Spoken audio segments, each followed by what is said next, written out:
everyone. Welcome to Make Moments Matter, a music education podcast where I share lesson ideas, songs, games, and inspiring things for your elementary music classroom. My name is David Rao, and I am the music teacher who blogs at makemomentsmatter.org. This episode of the podcast is a replay containing the audio version of a Musical Mondays live video. If you're not familiar with Musical Mondays, every Monday night at 8 p.m. Eastern Time, I go live on Facebook and Instagram to share about the lessons that I'm using in class with my students. I give a recap of my kindergarten through 5th grade lessons, and then do a deep dive about one grade level and share the books, instruments, songs, and process that I use to teach the lesson to kids. This podcast episode contains all the audio from the Musical Mondays video, but if you'd like to see a replay of the video itself, you can find a link to the archived video on YouTube when you click the link in the notes for this episode. Thanks so much for tuning in. Here's the show. Hey everyone, my name is David Rao, and I'm the music teacher who blogs at makemomentsmatter.org. You can also find my ideas on Facebook, Pinterest, Patreon, Instagram, a variety of places when you search for my name, David Rao, or Make Moments Matter. Tonight, I'm going to be sharing about books that I use for Native American Heritage Month, which starts in November. Why am I talking about this now? Because I want you to have a chance to go out and get those books if you want them, to request them from your local library, to look for them online if you want to buy them. So that's why I'm talking about Native American Heritage Month books today. Plus also it's Indigenous Peoples Day. So like the perfect connection, but I'm going to be going through a bunch of books and sharing just a really quick snippet about that book and how you might use it. In the past couple of years, I've shared in-depth ideas about a variety of books. So I'm going to talk about some of those, but also just sort of give a quick run through of a ton of books. I've got like a stack of books to go through and just share. Here's this cool book. Maybe you've heard of it, maybe not. Here's a quick synopsis or idea. And then I'm going to just turn you wild to go and find those and use them yourself. So if you want to check out these books, I'm going to share titles and names and authors and all of that. But also I have a link to an Amazon webpage where you can find all the books. Not that you should necessarily buy them from Amazon, but guess what? Amazon lists the publisher, the ISBN, the author, all of it. So if you want to go to Amazon and get all that identifying information and then run to your library or go to a local bookstore or whatever, you can do that. But it's easy. It's like Amazon to me is kind of like Pinterest. Like you can put all this stuff in one place. So I'm going to share it's called an ideas list with you.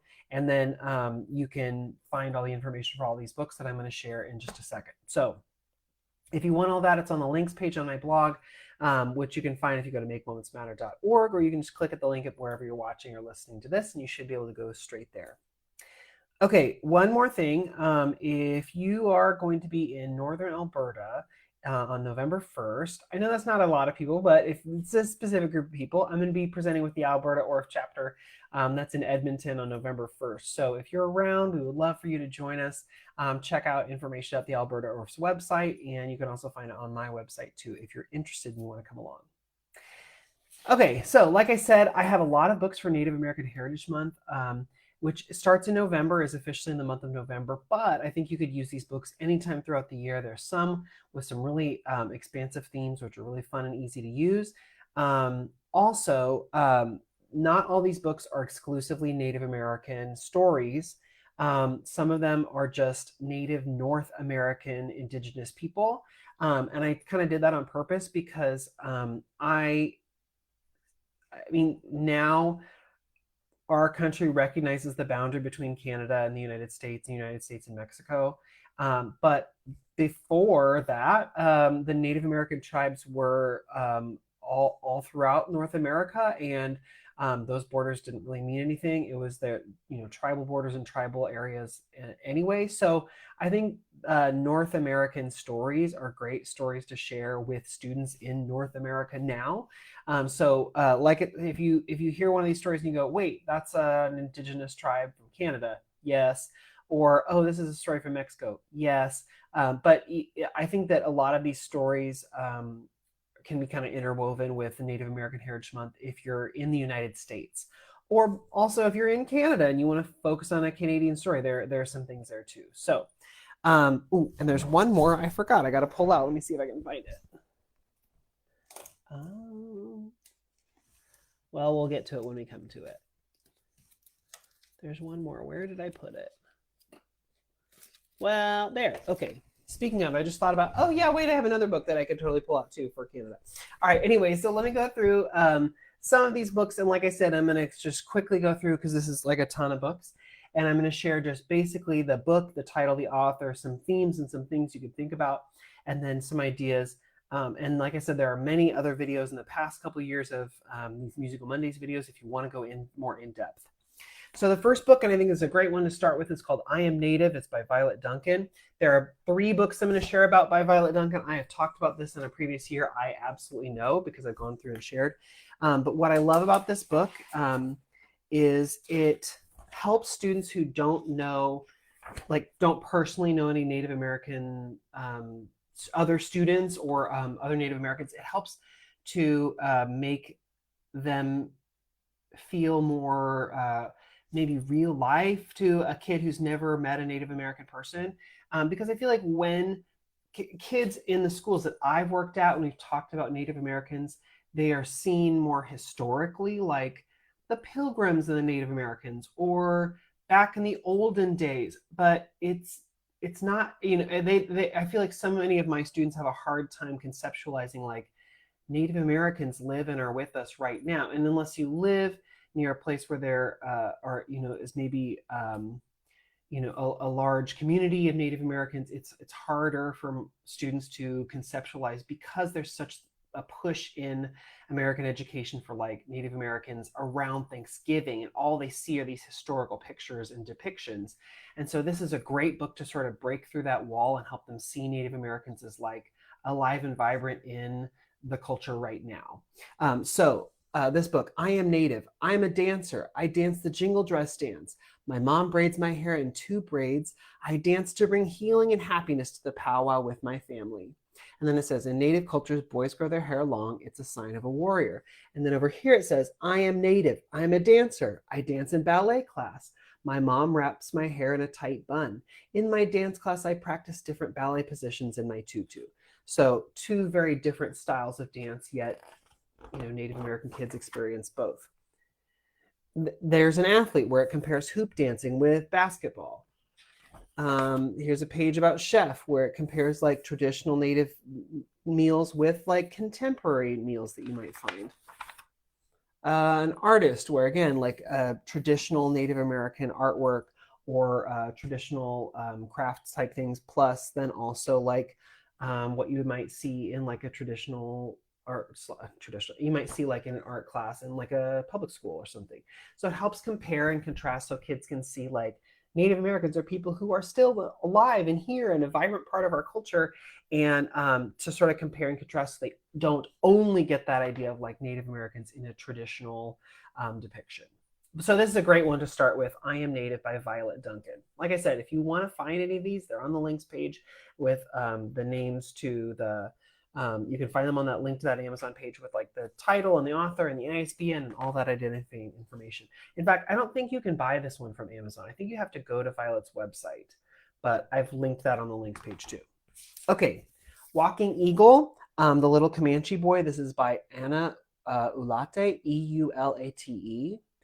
And this one is, it talks about Walking Eagle, who, in like how his life and growing up and what that was like, telling stories without words.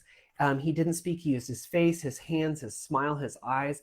I think this is a really cool book to talk about like nonverbal communication, and especially if you're having a lesson focused on movement. But the illustrations are really beautiful. It talks about the Comanche tribe. It talks about how they were from the plains and the Rocky Mountains. And it's just like a beautiful, with these amazing connections, talking about connections to animals, talking about connections to nature, and how he would tell stories in ways that he didn't use words. So like, how many cool connections and lessons could you get from that? So many. Let me see if I can find a page and just read you a page. Let's see one that would give you a good one. That whirlwind, that voice, that perfume. Yes, that's what it was. It was what inspired him to continue on his way, with just his horse and his stories, crossing territories, struggling to make different peoples hold hands and listen to what he had to say. Walking Eagle, the little Comanche boy who took tales to different tribes, spoke of togetherness, solidarity, joining hands, and overcoming fears. Through his vivid performances, he inspired his listeners with stories of warriors who laid down their spears and impressed them by silently imitating the howling of wolves, the flapping of wings on the earth and in the air, and majestic eagles who watch over us and guide us on our way. So a super cool book, especially cool if you're talking with students about finding movement or your body to tell stories. Okay, so that was Walking Eagle, the Little Comanche Boy by Ana Ulate, I think, Eulate. I'm not sure on the pronunciation of that name. This one, Thunderboy Jr. by Sherman Alexie, Alexie is the last name. I'll read just a couple pages. Hello, my name is Thunderboy. Thunderboy Smith. That's my real name. My dad gave it to me at birth. My mom wanted to name me Sam. Sam is a good name. Sam is a normal name. Thunderboy is not a normal name. There is nobody on earth with the same name as me. I'm the only Thunderboy who has ever lived, or so you would think. But I am named after my dad. He's Thunderboy Smith Sr., and I am Thunderboy Smith Jr.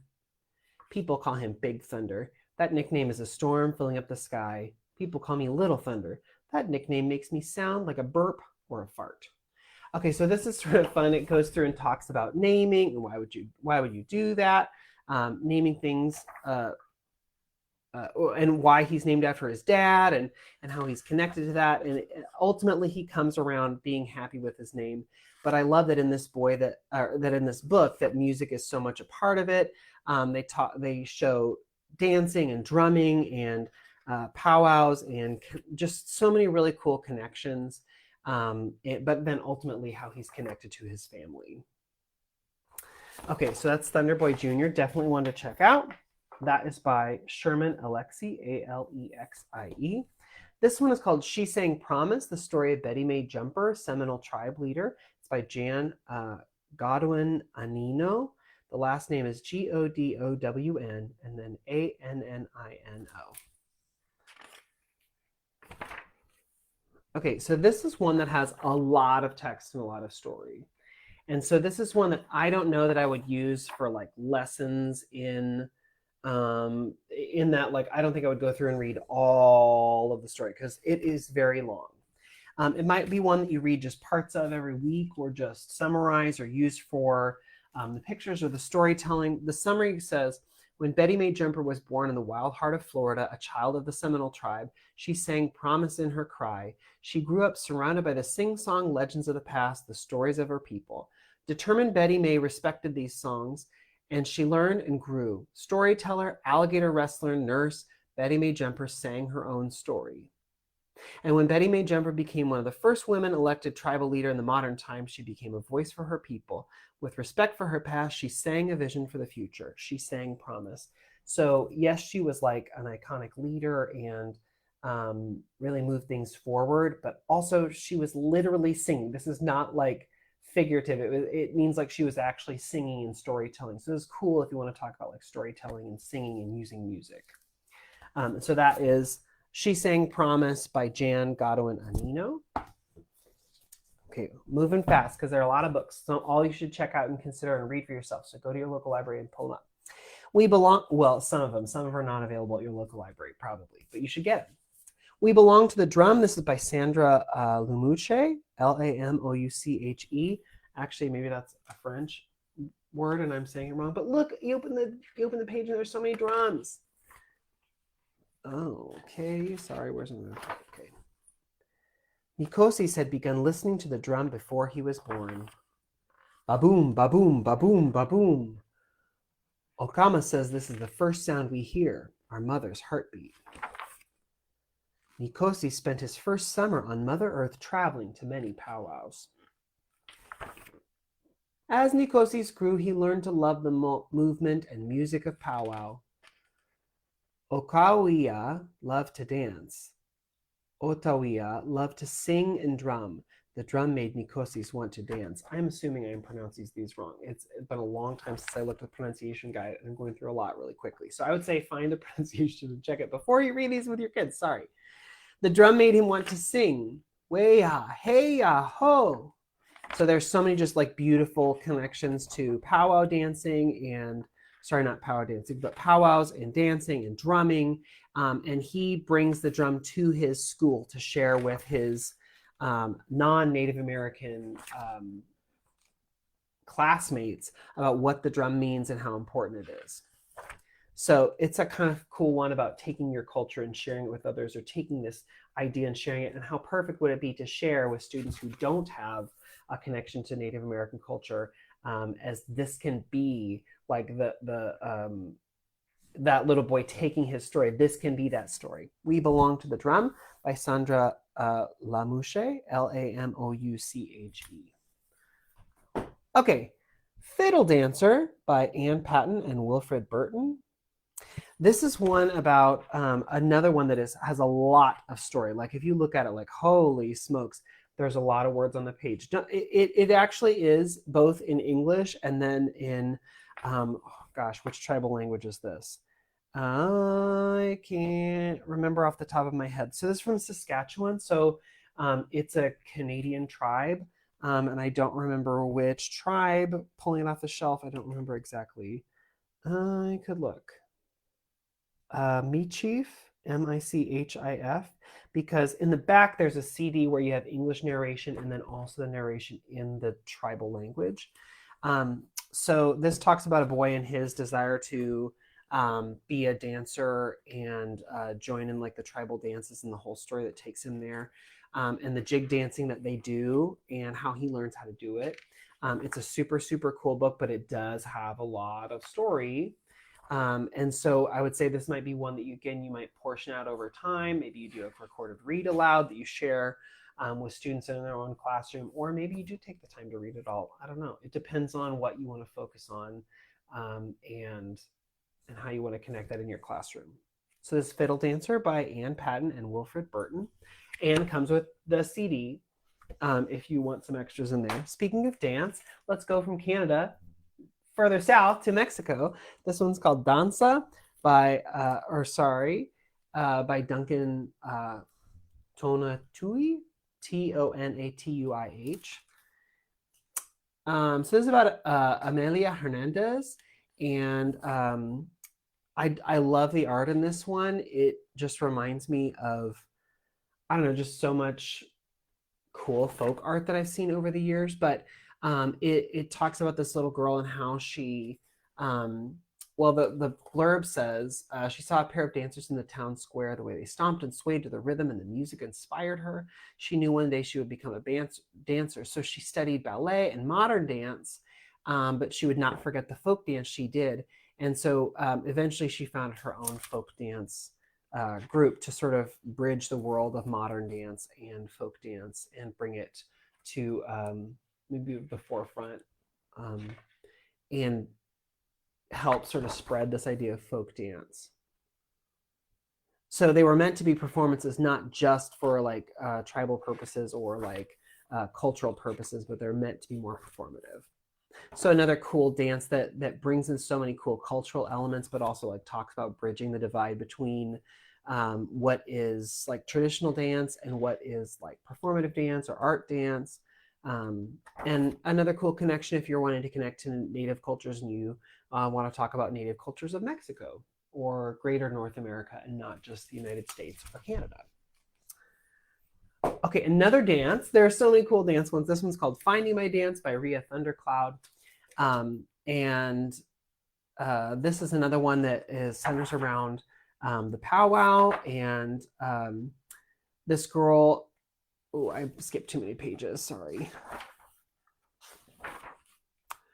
So connections to Native American dancing and like jingle dancing and powwow dancing, and basically her story into the dancing and how that happened. It gives a really, really, really great connection and understanding about what powwow dancing is like.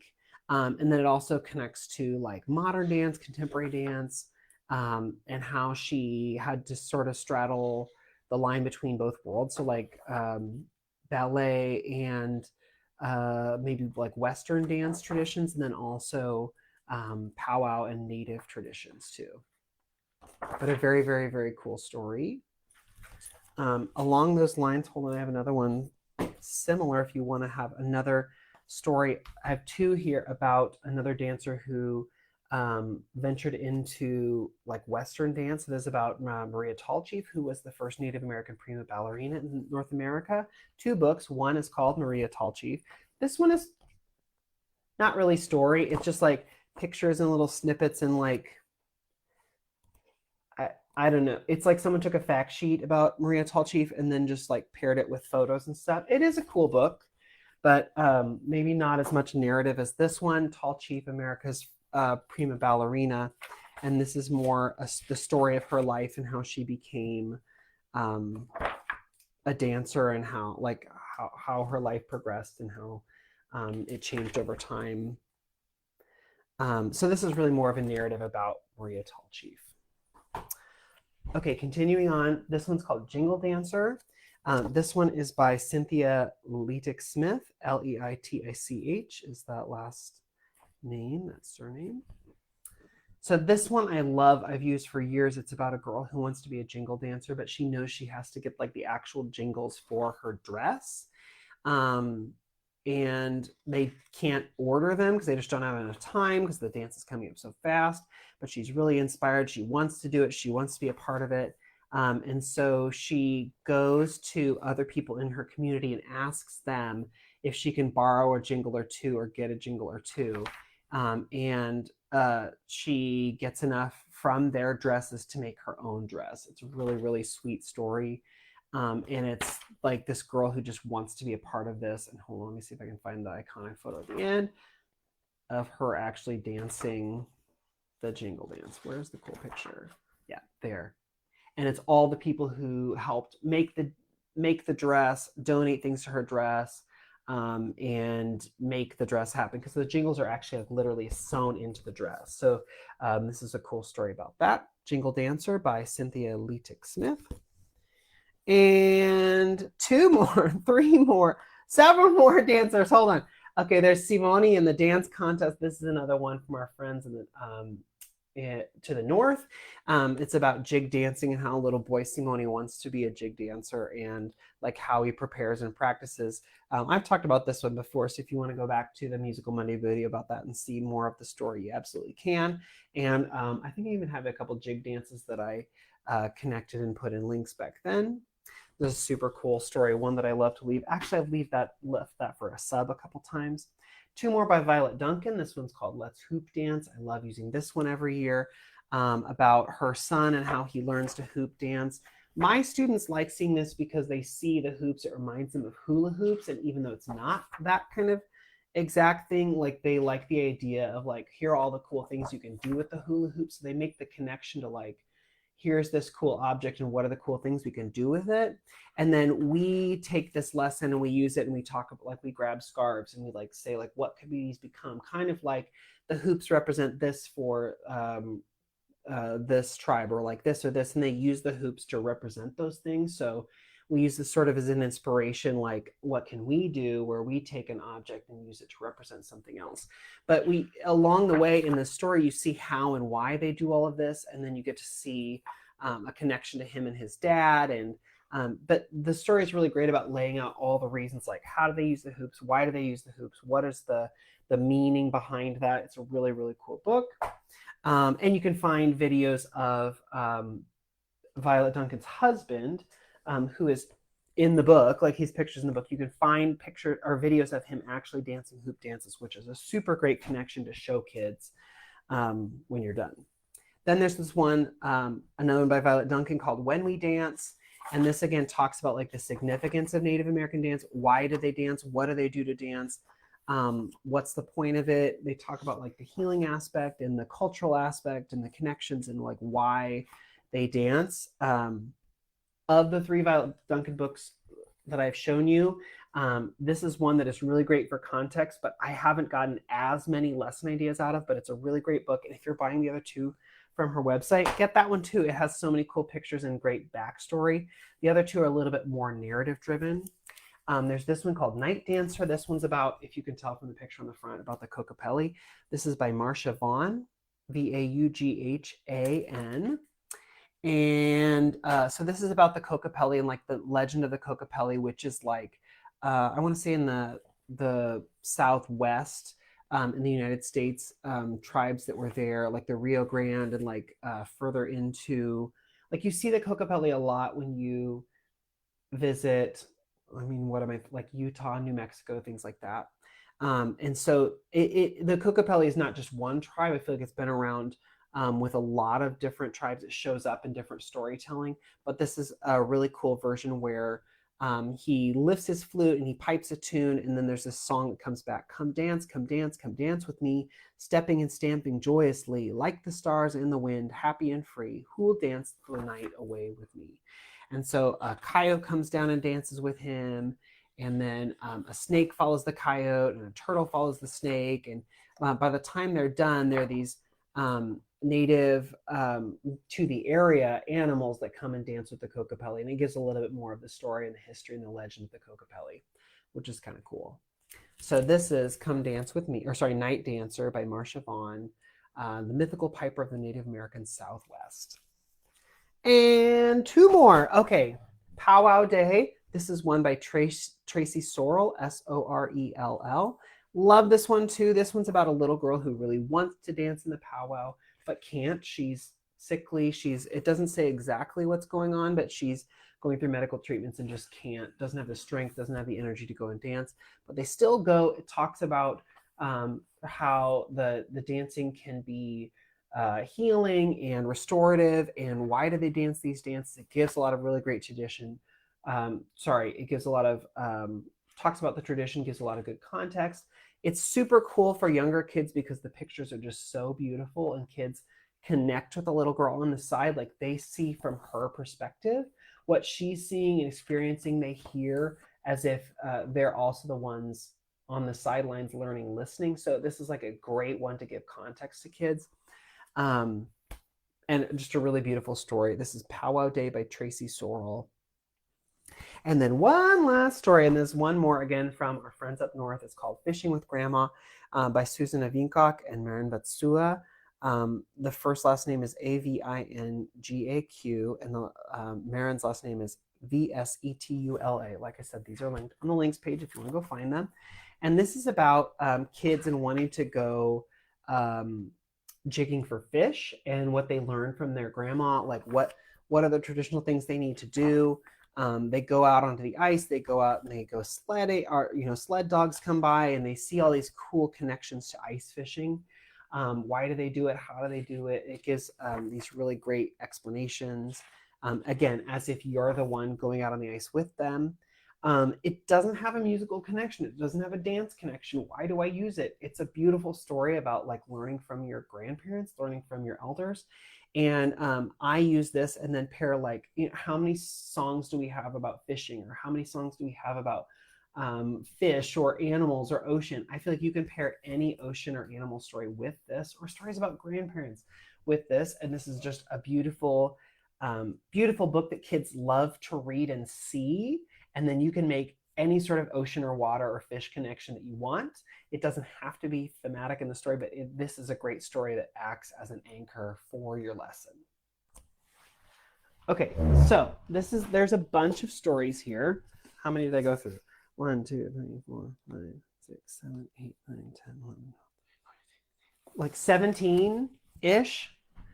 All these books are on the links page. There's a link to find them on that Amazon wish list. Like I said, you don't have to buy from Amazon, but go there because it's like Pinterest. You can find all of the books. You can get the ISBN. You can get the author information, the publisher information. Go track them down. But it's a super cool way to keep all that information in one place, even if you don't buy from Amazon. So all these books are great. Native American Heritage Month starts in November 1st. You have plenty of time to go out and find these books now. Plus also it's Indigenous Peoples Day. What a great day to go through and celebrate and pull out some books. This is not an exhaustive list. There are many, many more. But if you see other books that are not on my Amazon list, if you go and look, please email me and let me know, like, hey, there's this other book that's really great. You should add, because I'm always looking for more books to include in my classroom library. All right, I hope this gave you some ideas. I hope this gives you some time to go out and find those books. And like I said, reach out if you have other book suggestions. I'd love to add them to my list. All right. Have a great night, everyone.